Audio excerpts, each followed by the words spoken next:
দর্শক, ২১শে বইমেলার প্রথম দিনের আরও খবরাখবর জানতে সরাসরি চলে যাচ্ছে মেলা প্রাঙ্গণে। সেখানে আছেন সহকর্মী সিরাত আল মুস্তাকিম। সিরাত, মেলার সার্বিক পরিস্থিতি জানতে চাই। স্টল সজ্জা কি শেষ হয়েছে কিনা, প্রকাশকরা কি বলছেন, পাঠক সমাগম কেমন জানাবেন আমাদের। রিয়াজ, আপনার যে শেষ প্রশ্ন পাঠক সমাবেশ কেমন সেটি দিয়ে যদি শুরু করি, তাহলে প্রথম দিনে আমাদের চোখে তেমন পাঠক আমরা দেখতে পাইনি। এবং এইবারের যে মেলা, সেই মেলা কিন্তু বহুমাত্রিক বাংলাদেশ এই প্রতিপাদ্যকে সামনে রেখেই শুরু হয়েছে আজকে।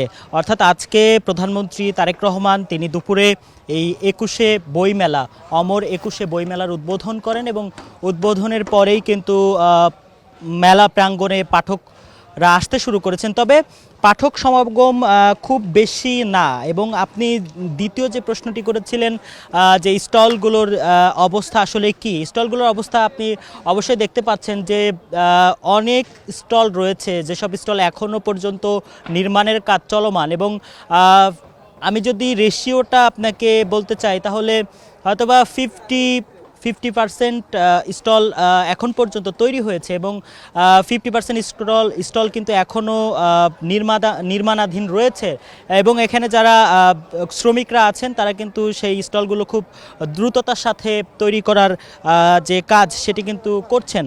আমি আপনাকে কিছু তথ্য দিয়ে রাখি যে অন্য বারের তুলনায় এবার অমর ২১শে বইমেলার যে পার্থক্যটা সেটা যদি আমি আপনাকে বলি, তাহলে রীতি অনুযায়ী প্রত্যেকবার ১ ফেব্রুয়ারি থেকেই কিন্তু বইমেলা শুরু হয়, কিন্তু এবার নির্বাচনের কারণে এবং বিভিন্ন সমস্যার কারণে কিন্তু বইমেলা ১ ফেব্রুয়ারির পরিবর্তে ২৬শে ফেব্রুয়ারি অর্থাৎ আজকে থেকে শুরু হলো।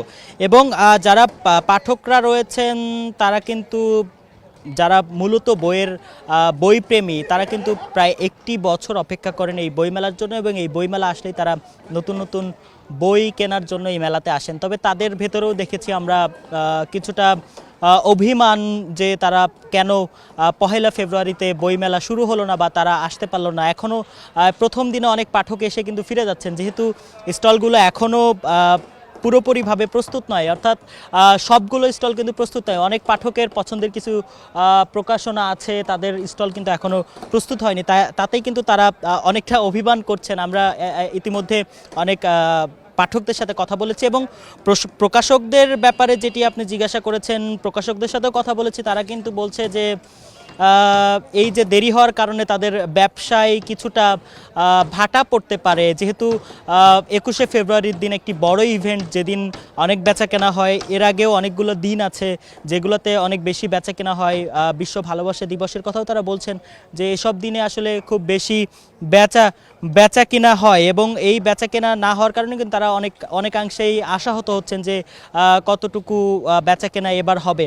এবং আমি আরেকটু বলি আপনাকে, মোট ৫৪৯টি প্রতিষ্ঠানের ১,০১৮টি ইউনিট কিন্তু এবার মেলায় স্থান পেয়েছে।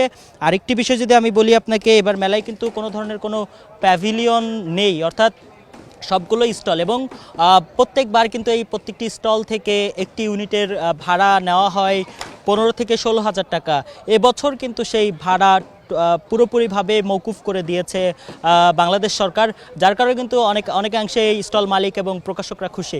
রিয়াজ, প্রথম দিনের অমর ২১শে বইমেলা থেকে এই ছিল আমার কাছে সার্বিক বিষয় নিয়ে সবশেষ। ধন্যবাদ সিরাত আল মুস্তাকিম।